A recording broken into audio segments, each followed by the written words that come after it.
آپ لوگ تو کہتے ہیں شیعہ یہی سی بات پہ مان رکھتے ہیں کہ امام علی جو ہیں وہ خلیفہ بلا فصل ہیں، تو آپ بتائیے اس سے بڑی فضیلت اور سعادت کیا ہوگی کہ جو مدفون ہیں وہ خلیفہ اول اور خلیفہ ثانی ہیں؟ مطلب اتنا بڑا مقام ہے کہ رسول اللہ کے برابر میں مدفون ہونا، اور آپ نے جو ہے بلا فصل خلیفہ کسی اور کو بنایا ہوا ہے۔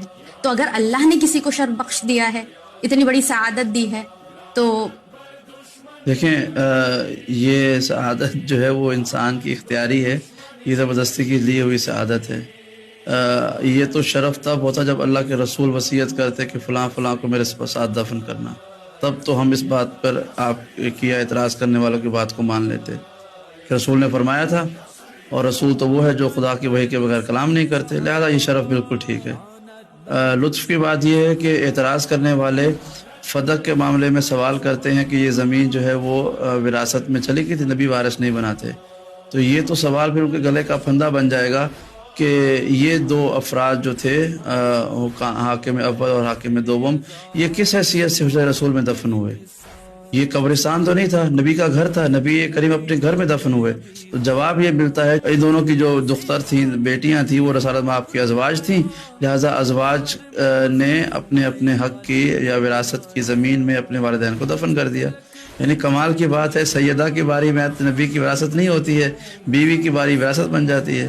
تو یہ تو ان افراد کا دفن ہونا بھی نبی کے قریب جسٹیفائی نہیں کر سکتے شرعی طور پر۔ ہماری شریعت تو یہ کہتی ہے کہ اگر آپ جس کی زمین پہ کھڑے ہوں اگر وہ راضی نہ ہو تو آپ وہاں پر نماز نہیں پڑھ سکتے، ان کے پانی سے آپ وضو نہیں کر سکتے، اس پہ آپ چل نہیں سکتے اگر وہ زمین کا مالک راضی نہ ہو۔ تو ایک طرف تو یہ دعویٰ ہو گیا کہ یہ صدقہ ہے، سب زمین جو ہے وہ وراثتی صدقہ میں جاتی ہے۔ دوسری طرف یہ ہے کہ وہ شریعت کے جہاں پر بغیر اجازت کے وضو اور نماز بھی جائز نہیں ہو، حرام کہا گیا کہ حرام ہے۔ تو آپ کو پتہ ہے حرام کیا ہوتا ہے؟ شراب مثلا حرام ہے، قتل کرنا حرام ہے، بت پرستی حرام ہے، یہ ہیں چھوٹی چھوٹی حرام چیزیں۔ تو اسی طرح سے غصبی جگہ پر نماز پڑھنا یا غصبی جگہ پر سے پانی حاصل کرنا یہ بھی حرام ہے۔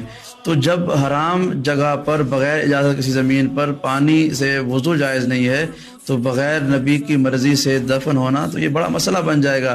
اس یہی وجہ ہے کہ بہت سے افراد اس شرف کو شرف کہتے ہی نہیں ہیں، خاموش ہیں، کیونکہ اگر یہ سوال آیا تو کہ دفن ہوئے کیسے، کس کی وجہ سے دفن ہوئے؟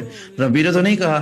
اور یہ شرف بات دوبارہ جملہ سنیے گا کہ شرف تب ہوتا کہ اگر نبی نے کہا ہوتا میرے ساتھ دفن کرنا ان کو، یا اللہ کی وحی نازل ہوتی، ایسا کوئی حکم نہیں۔ یہ تو زبردستی کی بات ہے، جس طرح سے خلافت یا حکومت حاصل کرنا ایک زبردستی کی بات تھی، انہوں نے قبضہ کیا، حکومت حاصل کر لی، اسی طرح سے یہ زمین بھی حکومت میں تھے تو انہوں نے دفن ہو گئے۔ تو یہ کوئی شرف کی بات نہیں ہے۔ ضیاء الحق کی جو بچی ہوئی پسماندہ لاش تھی وہ فیصل مسجد میں دفن ہے اسلام آباد میں، زمین کے اللہ گھر میں دفن ہو گئے تو کوئی گناہ معاف ہو جائیں گے؟ ایسا نہیں ہوتا۔ کربلا کی زمین کے بارے میں آخری مثال دوں، کربلا کی مٹی کو خاک شفا کہا گیا ہے، یہاں تک کہا گیا ہے کہ ترعۃ من ترع الجنہ، جنت کے باغوں میں سے ایک باغ کربلا کی سرزمین، بین الحرمین کا علاقہ وہ ہے کہ جو جہاں پہ دفن ہوا بغیر حساب کے جنت میں جائے گا، اس حد تک کی روایات ملتی ہیں۔ قبر امام حسین کے آس پاس جو دفن ہوا وہ بغیر حساب کے جنت میں جائے گا۔ تو کیا وہاں پہ یزید دفن نہیں ہوئے تھے؟ امام حسین نے کتنے لوگوں کو وصل جہنم کیا تھا، تو وہ سب کہاں گئے؟ اسی مٹی میں دفن ہوئے۔ تو دفن ہو جانا، کسی مٹی میں دفن ہو جانا ہرگز کوئی شرف کی بات نہیں ہے۔ ممکن ہے کہ حضرت عباس کے حرم کے سین میں کوئی جدید دفن ہوا ہو، اس مٹی میں دفن ہو کے گڑ گیا ہو، اسی خون میں، جس زمین میں امام علی مقام کا خون ہے اسی میں یزید کی آرمی کا بھی سپاہیوں کا خون ہے۔ تو یہ شرف اللہ کو پتہ ہے کہ سلام کے مستحق کون ہیں، تو اس لیے حسین ابن علی کے خون کو سلام کیا گیا ہے، یزید کے سپاہیوں کے خون کو سلام نہیں کیا، لعنت بھیجی گئی ہے۔ تو زمین شیئر کر لینے سے، اشتراک کرنے سے کوئی فرق نہیں پڑتا، ورنہ کل کو ساری یزیدی فوج جو کربلا میں ماری گئی امام حسین کے ہاتھوں یا دیگر اصحاب حسین کے ہاتھوں، وہ بھی کہیں گے کہ بھائی دیکھو ہم تو اتنے اچھے ہیں کہ اصحاب حسین کے ساتھ دفن ہوئے ہیں۔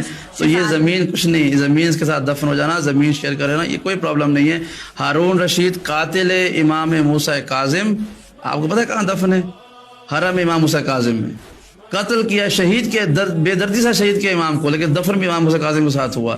اور پھر وصیت کیا کہ میں نے خواب میں دیکھا ہے کہ امام حسین کاظم جنت کے دروازے پہ کھڑے ہوئے ہیں اور میں جہنم کی طرف جا رہا ہوں، تو مجھے آواز دے کے بلایا، میں نے آواز دی تو انہوں نے کہا کہ یہ میرے چچا کا بیٹا ہے، میرے پاس آنا. تو یہ سب بکواس اس نے کی. اور پھر کیا ہوا، دفن کہاں کیا؟ امام حسین کاظم کی قبر مبارک کے قریب ہی، قاتل ہو کر بھی. تو اس کا مطلب بخشا جائے گا؟ ایسی بات نہیں ہے. خدا دفن ہونے کی وجہ سے کسی کو شرف یا عذاب نہیں دیتا، بلکہ اس کا دار و مدار نامہ اعمال اور اس سے پہلے عقیدہ ہے کہ آپ کا عقیدہ اہل بیت کے بارے میں کیا ہے. تو جس کا عقیدہ اہل بیت کے معاملے میں اسٹریٹ ہوگا وہ دفن کہیں پر بھی ہو جائے. یورپ میں دفن ہونے والے کیا پرنس چارلس پر بھائے جائیں گے؟ ایسا نہیں ہے. دو دفن جہاں پہ مرضی ہو جائے. معصومین کی اگر محبت ہے اس کے ساتھ، معصومین کے ساتھ اگر وہ مخلص ہے تو معصومین کے ساتھ ہی اٹھایا جائے گا. اگر دشمن ہے تو دشمن میں محشور ہوگا.